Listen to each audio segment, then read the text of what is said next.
अस्सलाम वालेकुम। इस वीडियो के अंदर हम शॉपिफ़ाई की तमाम सेटिंग्स को डिटेल के अंदर देखने वाले हैं। बहुत ही ज़रूरी सेटिंग्स हैं जो आपको शॉपिफ़ाई स्टोर क्रिएट करने से पहले लाजमी है। स्पेशली जो चेकआउट पेज की सेटिंग्स है, हमें अपना चेकआउट पेज सिंपल से सिंपल बनाना है ताकि कस्टमर के लिए किसी भी तरह की मुश्किल ना हो। तो आइए इस वीडियो को हम स्टार्ट करते हैं। तो सबसे पहले तो हमने अपना शॉपिफ़ाई का स्टोर ओपन कर लेना है। यहाँ से हमने सेटिंग्स के अंदर आ जाना है। तो यहाँ पर जो सबसे ऊपर हमें स्टोर डिटेल्स मिलती हैं, यहाँ से हम अपने स्टोर का नेम, फ़ोन नंबर, स्टोर का ईमेल, एड्रेस, करेंसी और ये चीज़ें, टाइम ज़ोन, वेट जो है डिफ़ॉल्ट के अंदर क्या रखना है, ये चीज़ें कर सकते हैं। इसके अलावा ऑर्डर प्रीफिक्स यानी कि हमारा जो ऑर्डर नंबर हमें मिल रहा होगा वो कुछ इस तरह से मिल रहा होगा। 1001 इसके शुरू में हैश लग गया है। अगर लास्ट में आप कुछ लगाना चाहें तो वो भी लगा सकते हैं, ये आपकी मर्ज़ी है। ठीक है, यानी कि स्टार्ट के अंदर अगर हम लिखना चाहें कि हम लिखते हैं 100, जैसे हम लिख देते हैं 100। ठीक है, तो हमारा ऑर्डर नंबर कुछ इस तरह से होगा। जो हमने यहाँ पर स्टार्ट के अंदर लिखा है 100 और आगे 1001 इस तरह से लिख के आ जाएगा हमारा ऑर्डर नंबर। इसी तरह से अगर हम सुफिक्स में लिखेंगे तो ये लास्ट में आ जाएगा। जैसे हम यहाँ पर अगेन हैश लिख देते हैं तो आप देखें कि लास्ट में भी हैश आ जाएगा। तो ये कोई इतनी ज़रूरी नहीं है, लेकिन आप अपनी मर्ज़ी से इस ऑर्डर नंबर को बना लीजिएगा। अदरवाइज़ मैं इसको ऐसे रहने देता हूँ। तो हमारे ऑर्डर नंबर कुछ इस तरह से आ रहे होते हैं, #1001, #1002 या #1003। तो ये हज़ार से एक्चुअली शुरू करता है। ठीक है, तो आपने यहाँ से ये सेटिंग तमाम देख लेनी है। बाकी बिल्कुल बेसिक सी सेटिंग्स, ये उम्मीद है कि यहाँ पर इसमें किसी चीज़ को एक्सप्लेन करने की ज़रूरत नहीं है। उसके बाद आ जाएगा प्लान। तो हम प्लान के अंदर देख लेते हैं हमें क्या कुछ मिलता है। तो प्लान, अभी जो मेरा प्लान लगा हुआ है $1 USD पर मंथ वाला लगा हुआ है। ये आपने किस तरह से लेना होता है $1 पर मंथ वाला, पहले 3 मंथ के लिए। उस पर ऑलरेडी वीडियो बनी हुई है, उस वीडियो का लिंक मैं डिस्क्रिप्शन में डाल दूंगा, अगर आप चेक करना चाहिए तो कर सकते हैं। तो यहाँ पर हमें ये भी मिल जाता है कि हमने अगर अपना पेमेंट मेथड वगैरह अपडेट करना हो, चेंज करना हो, या फिर पहले यहाँ पर ऐड नहीं है तो हम यहाँ पर नया ऐड भी कर सकते हैं।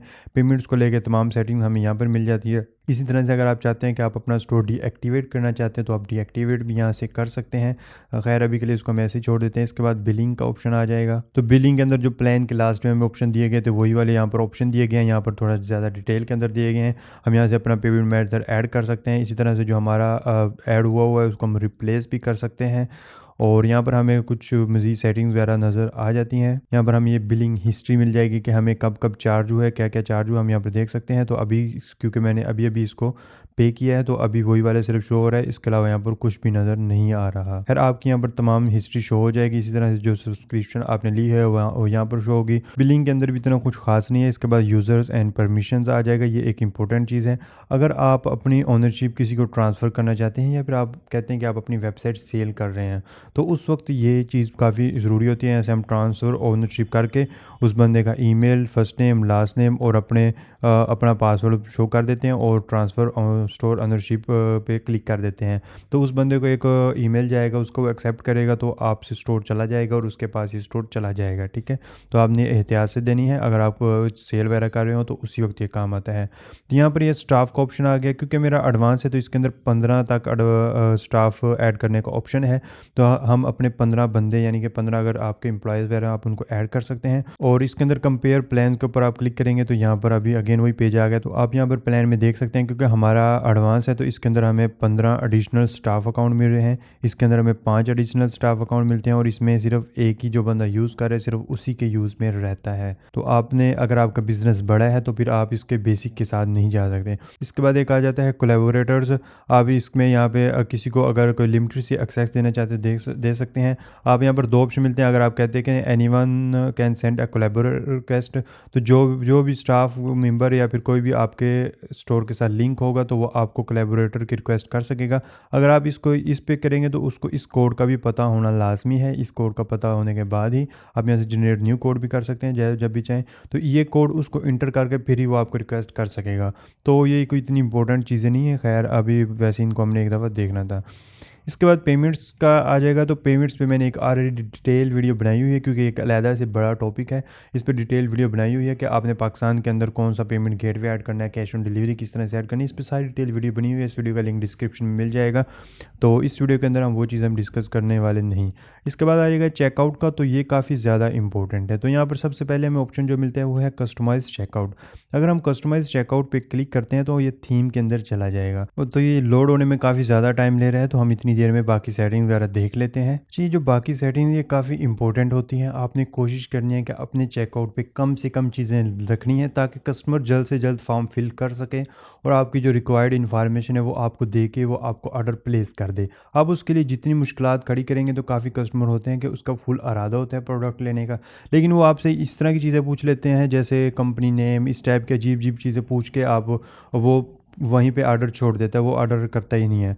तो हमने इसलिए एहतियात करना है कि हमने कम से कम इन्फॉर्मेशन रखनी है। तो सबसे पहले तो आ जाता है कि आपने फ़ोन नंबर और ईमेल मार्केटिंग के लिए दोनों रखने हैं या अकेला ईमेल रखना है, तो हम इसमें अकेला ईमेल कर देंगे और यहाँ पर इसको अनचेक करेंगे। अगर इसको हम चेक रखें तो वहाँ पे उसको एक लिंक भी शो हो रहा होगा। तो हमने क्योंकि अपने चेकआउट फॉर्म को सिंपल से सिंपल बनाना है तो इसको अनचेक कर देंगे। और इसके बाद एक आता है require the customer to log in to their account before checkout. तो इसकी भी कोई ख़ास ज़रूरत नहीं है, बिल्कुल भी ज़रूरत नहीं है। आपको क्यों लॉग इन उससे करवाना है, आपने तो अपनी प्रोडक्ट सेल करनी है। तो इसलिए इसको अनचेक ही रखें। अगर आप इसको चेक कर देंगे तो आपकी ऑर्डर रेशो काफ़ी कम हो जाएगी। उसकी वजह क्या है कि कस्टमर आएगा, जब वो ऑर्डर प्लेस कर रहा होगा तो वो कहेगा कि पहले लॉगिन करो, अपना अकाउंट क्रिएट करो, ईमेल पे वो कोड वगैरह जाएगा, वो सारे काम करो तो फिर ही आप ऑर्डर प्लेस कर सकेंगे। तो इतना वेला कोई कस्टमर भी नहीं होता। तो आपने इस चीज़ का एहतियात करना है, इसको भी आपने अनचेक ही रखना है। तो यहाँ पर आएगा कस्टमर इन्फॉर्मेशन। तो यहाँ पर आप require first and last name कर सकते हैं और ओनली रिक्वायर लास्ट नेम भी कर सकते हैं। तो आप ओनली रिक्वायर लास्ट नेम ही रखें क्योंकि कस्टमर जो है लास्ट नेम के अंदर भी अपना पूरा नेम लिख देता है। उसके बाद आएगा कंपनी नेम। बिल्कुल भी रिकमेंड नहीं है कि आप इसको इंक्लूड करें क्योंकि किसी को भी अपना कंपनी का नेम नहीं पता होता, काफ़ियों की कंपनी होती भी नहीं है। एड्रेस लाइन 2 की भी ज़रूरत नहीं है क्योंकि एड्रेस लाइन 1 के अंदर ही अपना कस्टमर पूरा एड्रेस लिख देते हैं। तो अपने चेकआउट पेज को फालतू का बढ़ाने की ज़रूरत नहीं है। इसके बाद आएगा शिपिंग एड्रेस, फ़ोन नंबर, इसको लाजमी रिक्वायर्ड रखें क्योंकि हमने अपने कोरियर वगैरह को फ़ोन नंबर वगैरह देना होता है, तो इसलिए इसका रिक्वायर्ड होना लाजमी है क्योंकि ईमेल के थ्रू हम अपने ऑर्डर वगैरह प्रोसेस या भेज नहीं सकते। तो इसलिए आपने इसको रिक्वायर्ड लाजमी रखना है। इसके बाद आ जाएगा मार्केटिंग ऑप्शन, इसको आप अनचेक की रखें। आपको कस्टमर के ईमेल्स वगैरह तो मिल ही रहे होंगे, आप खुद ब खुद उसके ज़रिए मार्केटिंग वगैरह कर सकेंगे। तो स्पेशल से उसको ये वाला ऑप्शन फालतू का दिखाने की ज़रूरत नहीं है क्योंकि हमें अपने जो चेकआउट का पेज है उसको कम से कम करना है। इसके बाद आ जाएगा टिपिंग। जैसे हम वेटर वगैरह को टिप देते हैं उसी तरह से टिपिंग है कि कोई कस्टमर प्रोडक्ट ले रहा है और अगर वो एक्स्ट्रा पे करना चाहे तो कर दे। अब इसकी बिल्कुल भी ज़रूरत नहीं है क्योंकि कोई भी पे नहीं करता। हमने अपने चेकआउट पेज को बड़ा नहीं करना, छोटे से छोटा रखना है। तो यहाँ पर ये बता रहा है कि प्रीसेट वगैरह में बता रहा है, इसको खैर छोड़ें, आप टिपिंग की तरफ बिल्कुल भी ना जाएं। इसके बाद कह रहा है कि आपका एड्रेस जो शिपिंग एड्रेस और बिलिंग एड्रेस सेम रखें डिफ़ॉल्ट, इसको चेक रखें क्योंकि अगर आप इसको अनचेक कर देंगे कि कस्टमर को दो दो एड्रेस पुट करना पड़ेगा तो कस्टमर के लिए मुश्किल हमने नहीं खड़ी करनी। यहाँ पे यूज़ एड्रेस ऑटो कम्प्लीशन, इसको भी ऑन रखें। तो भी आप इसके अंदर थोड़ा सा लिख देते हैं, जैसे आप लिख देते हैं DHA तो ये आगे ऑप्शन दे देता है नीचे DHA लाहौर, DHA इस्लामाबाद, इस टाइप का ऑप्शन दे देता है। पाकिस्तान के अंदर इतना परफेक्ट काम नहीं करता, दूसरे कंट्रीज़ के अंदर ये काफ़ी अच्छा काम करता है, लेकिन इसको फिर भी ऑन रहने दें क्योंकि पाकिस्तान के अंदर काफ़ी ये हेल्प करता है। तो यहाँ पर वैलिडेट शिपिंग एड्रेस, अगर कोई कस्टमर इनवैलिड एड्रेस ऐड करते हैं तो इसको एक सजेशन दे देता है। ये भी पाकिस्तान के अंदर इतना अच्छा वर्क नहीं करता, लेकिन फिर भी इसको आप ऑन रहने दें, कुछ ना कुछ इससे फ़र्क पड़ेगा। इसके बाद कह रहा है कि अगर कोई कस्टमर ऑनलाइन पे कर देता है, तो पाकिस्तान के अंदर तो हमें ऑनलाइन पे करने का ऑप्शन ही नहीं मिलता, तो हमने इसको डू नॉट फुलफिल पे ही रहने देना है। इसके अलावा अगर आप ये भी कर सकते हैं कि ऑटोमेटिकली उसका जो स्टेटस है फुलफ़िल का आ जाए, बिल्कुल भी ज़रूरत नहीं है क्योंकि हमें मोस्टली मैनुअली ऑर्डर फुलफ़िल कर रहे होते हैं। पाकिस्तान के अंदर जो ड्रॉप शिपिंग वगैरह होती है US वगैरह के अंदर, उसके अंदर जो है ऑटो फुलफ़िल वगैरह होता है, तो उसके लिए हमें ये सेटिंग चूज़ करनी पड़ती है। अदरवाइज़ हमारे लिए यही वाली सेटिंग ही बनी है, समझ लें आप, इसी को आपने रखना है। तो यहाँ पर ये कह रहा है कि जो आपका ऑर्डर है वो ऑटोमेटिकली अचीव हो जाए जब वो कंप्लीट हो जाए, पे हो जाए या फिर रिफ़ंड हो जाए। इसको आप चेक ही रखें क्योंकि आप अगर इसको अनचेक कर देंगे तो आपके सारे के सारे जो ऑर्डर आपके डिलीवर भी हो चुके हैं वो भी आपके सामने ही पड़े होंगे, तो उसकी बिल्कुल भी ज़रूरत नहीं है। बिल्कुल जो अनफुलफिल ऑर्डर हैं सिर्फ उनको ही सामने रखें, तो इसलिए इसको भी चेक ही रखना है आपने। तो यहाँ पर ये ईमेल्स का हमें एक ऑप्शन मिलता है, मार्केटिंग ईमेल्स। ये ईमेल्स कुछ इस तरह से वर्क करते हैं कि जैसे कोई हमारी शॉप पे आता है और वहाँ से ऐड टू कार्ट करता है और ऐड टू कार्ट के बाद उसको चेकआउट पेज पे भी जाता है, तो वहाँ से वो छोड़ के चला जाता है। तो इसका मतलब ये है कि हमारा कस्टमर जो है वो काफ़ी इंटरेस्टेड है प्रोडक्ट के अंदर, लेकिन उसको बाद में कुछ ज़हन चेंज हुआ या कुछ भी हुआ है तो आप उसको दोबारा से ईमेल कर सकते हैं कि आपने यहाँ पे अपना चेकआउट छोड़ा था। तो इसको लाजमी इनेबल कर लीजिएगा। वैसे मैं इस पर एक अलहदा से वीडियो बना दूंगा कि आपने मार्केटिंग ईमेल के लिए कौन सा सॉफ्टवेयर, कौन सा ऐप वगैरह इंस्टॉल करना है, को किस तरीके से आपने ये सारा काम करना होगा, तो अभी के लिए इसको आप छोड़ सकते हैं। तो यहाँ पर ये पूछ रहा है कि आपने ईमेल कितनी देर के बाद छोड़ भेजना है उसको, 1 घंटे बाद, 6 घंटे बाद, 10 घंटे बाद, रिकमेंडेड 10 घंटे होता है, इसको अभी के लिए छोड़ देते हैं। इसके बाद आ जाएगा कि ऑर्डर स्टेटस पेज, अभी इसके वो कह रहा है कि पहले इसके लिए पिक्सल्स वगैरह ऐड करने पड़ेंगे, तो पिक्सल वगैरह की ले अलहदा सी वीडियो होगी। जब हम फेसबुक एड्स की तरफ जाएंगे तो पिक्सल वगैरह उस वक्त ऐड करना सीखेंगे। तो अभी के लिए इसको हम यहीं पर इसको सेव कर देते हैं। अच्छा, चेकआउट के बाद कस्टमर अकाउंट, यहाँ पर हमें अपने कस्टमर की डिटेल्स वगैरह मिली होंगी, तो इसको भी अभी के लिए आप इसको ख़ास इतना कोई ज़रूरी नहीं है, इसको आप यहाँ पे छोड़ सकते हैं। शिपिंग एंड डिलीवरी ये काफ़ी ज़रूरी है, काफ़ी ज़रूरी भी है और ये इम्पोर्टेंट भी है, और ये मैं कहता हूँ कि टॉपिक बड़ा भी है ये, तो मैं इस पर भी एक अलहदा से वीडियो बना दूँगा इंशाल्लाह। नेक्स्ट का कोशिश करूँगा कि नेक्स्ट वीडियो इस पर हो सकता है कि जब भी आप ये वाली वीडियो देख रहे हो तो वो वीडियो बन भी चुकी हो, तो उस वीडियो का लिंक भी आपको डिस्क्रिप्शन में मिल जाएगा। इसके बाद आ जाएगा टैक्सेस एंड ड्यूटीज़। अगर आप टैक्स वगैरह कलेक्ट करना चाहते हैं तो कर सकते हैं, अदरवाइज़ हम इसको ऑफ ही रहने देते हैं। तो ये पाकिस्तान क्योंकि हम ज़्यादा देखने वाले हैं, तो रिसेट टू डिफ़ॉल्ट टैक्स में 16% होता है, अब इसको 0% ही रहने दें। इसको हमने पाकिस्तान के अंदर टैक्स नहीं लेना होता। वैसे अगर आप गवर्नमेंट को पे कर रहे हैं तो कोशिश करें कि जो आपने मार्जिन रखा हुआ है उसी के अंदर से दें टैक्स वगैरह। अगर आप फिर भी कस्टमर से दिखा के लेना चाहते हैं तो ले लीजिए, कोई इशू नहीं है, आप इसको 16% या जितने परसेंट भी आप रखना चाहते हैं रख सकते हैं। इसके बाद लोकेशंस आ जाता है, ये भी काफ़ी इंपॉर्टेंट है। ये इंपॉर्टेंट कुछ इस तरह से है, ये जो हमारे कस्टमर को जब एक ईमेल जाता है हमारे ऑर्डर कन्फर्मेशन का कि उसको ऑर्डर जो है वो कंफर्म हो गया किसी टाइप का भी, तो उसके अंदर हमारा एड्रेस लिख के जा रहा होता है। तो हमने कुछ ऐसा एड्रेस लिखना है कि जो उसके लिए सूटेबल हो, वो देख के ऐसा ना लगे, कोई इनप्रोफेशनल ना लगे। तो यहाँ पर अपना एड्रेस अपनी मर्ज़ी से इसको एडिट कर लीजिएगा। मैंने एक ये रैंडम सा एड्रेस डाल दिया था। इसके बाद पॉइंट ऑफ सेल, इसमें अभी के लिए यही है। यहाँ पर फेसबुक वगैरह आ जाएगी, इंस्टाग्राम वगैरह आ जाएगी, सारी चीज़ें आ जाएंगी, लेकिन वो ऐसा ऐसा जैसे जैसे हम ऐप्स वगैरह इसके अंदर इंस्टॉल करेंगे तो फिर ये आ जाएंगी। इसके बाद गिफ्ट कार्ड आ जाएगा। अगर आप कोई भी गिफ्ट कार्ड वगैरह इस पे सेल कर रहे हैं अपने स्टोर के ऊपर तो वो उस वक्त ये काम आता है, तो हम इसको भी देख लेते हैं। हमने यहाँ से एडिट करना होता है। तो यहाँ पर ये 2 ऑप्शन दे रहा है कि जो आपके गिफ्ट कार्ड हैं वो आप उनको सेंड करेंगे, वो कभी भी एक्सपायर ना हो या फिर कुछ अरसे के बाद एक्सपायर हो जाए। यहाँ पर ये बता रहा है कि मंथली डेज़, जैसे आप कहते हैं कि सिर्फ 1 दिन के बाद एक्सपायर हो जाए, 1 मंथ के बाद हो जाए, 1 साल के बाद हो जाए, 10 साल के बाद हो जाए, या आप अपनी मर्ज़ी से कर सकते हैं। तो बाकी सेटिंग्स को आप अभी के लिए छोड़ दें। और उसके बाद एक और ऑप्शन आ जाता है मार्केट्स का।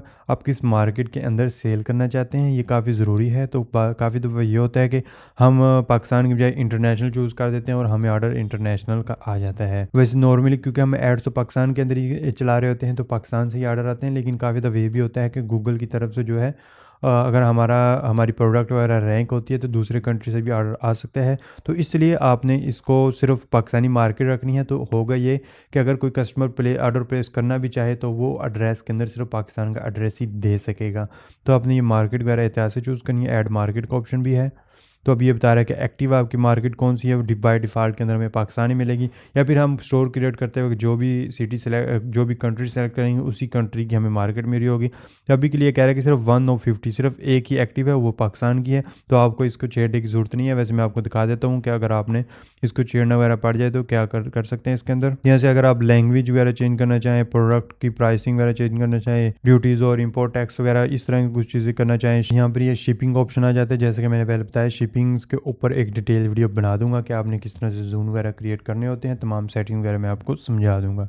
इसके बाद पेमेंट्स वगैरह आ गया, तो वही चीज़ें जो हमने पहले डिटेल के अंदर देखी हैं, ये पेमेंट्स वाला ऑप्शन यहाँ पर थोड़ा सा करके दे देंगे।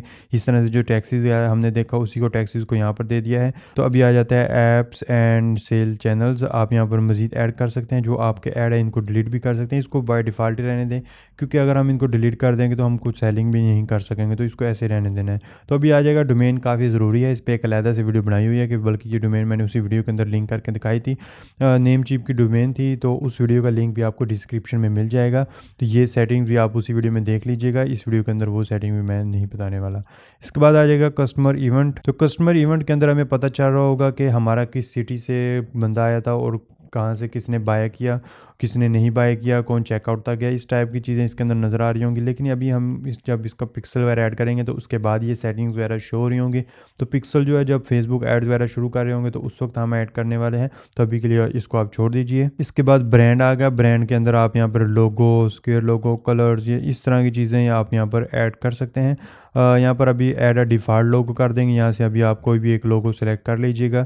इसके बाद ऐड अ स्क्वायर लोगो कर सकते हैं। इसी तरह तरह से आप अपना प्राइमरी कलर लिख सकते हैं, secondary colour, cover, ad slogan, ये सारी चीज़ें हैं, लेकिन आपने इनको किसी चीज़ को भी नहीं छेड़ना। मैं क्यों कह रहा हूँ, क्योंकि जब हम थीम की सेटिंग्स वगैरह कर रहे होंगे तो थीम के अंदर ही ये चीज़ें चेंज करेंगे। हमने यहाँ पर किसी चीज़ को कुछ भी नहीं कहना, यहाँ पे किसी चीज़ को भी छेड़ने की ज़रूरत नहीं है। थीम को जो कस्टमाइज़ वगैरह कर रहे होंगे तो ये सारे ऑप्शन हमें वहीं पर मिल जाते हैं, तो यहाँ पर किसी चीज़ को कुछ कहने की ज़रूरत नहीं है, क्योंकि वहाँ पर हम चेंज कर के साथ में देख भी रहे होंगे कि हमारी चीज़ कैसे नज़र आ रही होगी। तो इसलिए बेहतर है कि जब हम वो वाला लेक्चर देख रहे होंगे उसी में कीजिएगा, अभी इसको कुछ भी ना कीजिए। इसके बाद नोटिफिकेशन वगैरह आ जाएगा। नोटिफिकेशन या आप खुद चेक कर लीजिएगा कि आपने कौन कौन से नोटिफिकेशन वगैरह हासिल करने हैं और कौन से बंद करने हैं।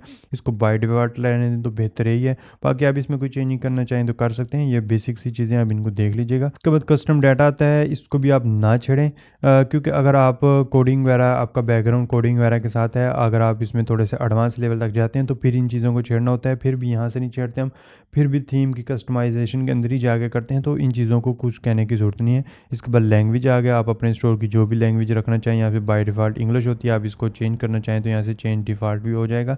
आप यहाँ पर अगर कोई ट्रांसलेट और अडाप्ट किस तरह का कोई सॉफ्टवेयर इंस्टॉल करना चाहें तो यहाँ पर वो भी कर सकते हैं, अदरवाइज़ इसको भी डिफ़ॉल्ट ही रहने दें। यहाँ से कस्टमर प्राइवेसी वगैरह ऐड होती हैं तो इनको आपने लाजमी ऐड करना है। यहाँ पे आ जाएगा प्राइवेसी पॉलिसी, आप इसके ऊपर क्लिक करेंगे, यहाँ पर आ जाएगा रिटर्न, रिफंड एंड पॉलिसी। आपकी रिफंड पॉलिसी जो भी हो आपने यहाँ पर ऐड कर देनी है। प्राइवेसी पॉलिसी जो हो, टर्म्स और सर्विस जो हो, शिपिंग पॉलिसी जो है, कॉन्टैक्ट इन्फॉर्मेशन, आप यहाँ पर सारी चीज़ें ऐड कर सकते हैं। अच्छा, यहाँ पर आप क्लिक करेंगे क्रिएट फ्रॉम टेम्पलेट, आप इसके ऊपर क्लिक करेंगे तो हमें बाय डिफ़ॉल्ट में हमें ये एक लिख के दे देगा। आप इसको रहने देना चाहते हैं तो दे सकते हैं, अदरवाइज़ इसके अंदर चेंजिंग कर लीजिएगा। इसके अलावा अगर आप चैट जीपीटी से लिखवाना चाहें वो भी लिखवा सकते हैं। अदरवाइज़ ये हमें जो इसने दे दिया है, हमारे स्टोर से इसने ईमेल उठाया था और वही वाला ईमेल आया हुआ है, और बाकी इसने अपनी मर्ज़ी से सेटिंग वगैरह कर दी है। अच्छा, यहाँ पर देखें कि इंटर्न कुछ यहाँ पे ब्रैकेट के अंदर चीज़ें ये हमने खुद देनी होती हैं। इसको लाजमी आपने अच्छे से पढ़ लेना है, और जो जो चीज़ आपको ज़रूरत फ़ील हो उसको चेंज कर लेना है, क्योंकि हम रिटर्न पॉलिसी 30 डे की नहीं देते। मैक्सिमम 1 हफ़्ता या मैक्सिमम ज़्यादा भी दें तो 15 दिन की देते हैं, इससे ज़्यादा नहीं देते। बाकी आप इसे ज़्यादा देना चाहें तो दे सकते हैं। इसमें आप सेटिंग वगैरह कर लीजिएगा। इसी तरह से ये बाकी चीज़ें भी यहाँ से आप कर सकते हैं। प्राइवेसी पॉलिसी, इसके अंदर एडिटिंग कर लीजिएगा। बाकी प्राइवेसी पॉलिसी ऐसे भी रहने दे सकते हैं। इसके अलावा टर्म्स और सर्विस, इसको भी ऐसे रहने दे सकते हैं। इसमें चेंजिंग करनी हो तो कर सकते हैं। शिपिंग पॉलिसी वगैरह आपने ये खुद लिखनी पड़ेगी, इसका टेम्पलेट नहीं है। कॉन्टैक्ट इन्फॉर्मेशन के अंदर भी हम ये कर देते हैं। कॉन्टैक्ट इन्फॉर्मेशन के अंदर हमारे स्टोर का name, phone number, email, physical address, VAT, trade number, इस टाइप की इन्फॉर्मेशन डालनी होती है। आपके पास कोई इन्फॉर्मेशन मिसिंग है, तो जैसे वैट नंबर और ट्रेड नंबर नहीं है तो हम इसको कैंसिल भी कर सकते हैं। तो ये सेटिंग वगैरह आप देख लीजिएगा। और स्टोर एक्टिविटी लोग, इसको अभी के लिए आप छोड़ दें, इसकी कोई ख़ास ज़रूरत नहीं है। तो जो ज़्यादा ज़रूरी सेटिंग वगैरह थी वो ऑलमोस्ट सबसे ज़्यादा ज़रूरी चेकआउट के अंदर थी, ये मैंने ज़्यादा डिटेल के अंदर बता दिया है। बाकी जो ज़्यादा ज़रूरी नहीं थी वो ज़्यादा मैंने डिटेल के अंदर नहीं बताई, और कुछ का अलहदा टॉपिक था, तो तकरीबन इनमें से 3 चीज़ें ऐसी हैं जिसका अलहदा टॉपिक बनता था, जिसके अंदर पेमेंट्स शामिल है, और इसके अलावा शिपिंग एंड डिलीवरी शामिल है, और डोमेन्स। ये 3 पे अलहदा टॉपिक पे 2 पे ऑलरेडी वीडियो बनी हुई हैं, उनके लिंक डिस्क्रिप्शन में मिल जाएंगे, और एक जो रहती है वो भी नेक्स्ट वीडियो इंशाल्लाह वही मैं बना दूंगा, तो उसका लिंक भी आपको डिस्क्रिप्शन में ही मिल जाएगा। इसके अलावा यहाँ पर ये एंड स्क्रीन पे भी वही वाली वीडियो आपको मिल जाएगी। उम्मीद करता हूँ कि आपकी तमाम कन्फ्यूजन वगैरह दूर हो गई होगी, लेकिन फिर भी कोई कन्फ्यूजन रह गई है तो आप कमेंट सेक्शन में पूछ सकते हैं। कि आज की वीडियो में इतना ही। अल्लाह हाफिज़।